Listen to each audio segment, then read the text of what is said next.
आपण एक पत्र आनिबे जदि पत्र आपण गछ दिन मिलुची तेबे आपण बाहाडार 5टी फल बाहाडा फल आनी आपण रवि पुष्या जोगरे ताको आनिबे तेबे 21 दिन पाई गोटे व्रत आपण करंतु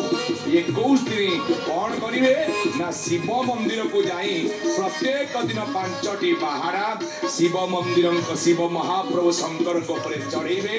टिके जल अभिषेक करिवे आउ सेठी ओम नमः हरये 108 थर प्रत्येक दिन एमती 21 दिन आपण करे अर्थात जो बाहाडा आपण देइते आज चढ़ेइबे काली से बाहाडा हबनी अर्थात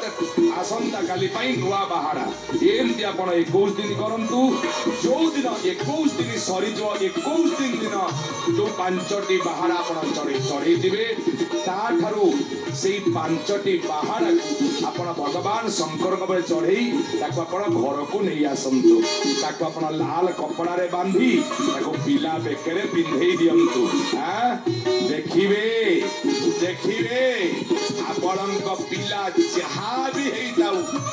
आपणक पिला जो परिस्थिति आड़ू जाइताउ से पिला परिवर्तन हब सत्य सत्य सत्य करी कहूछु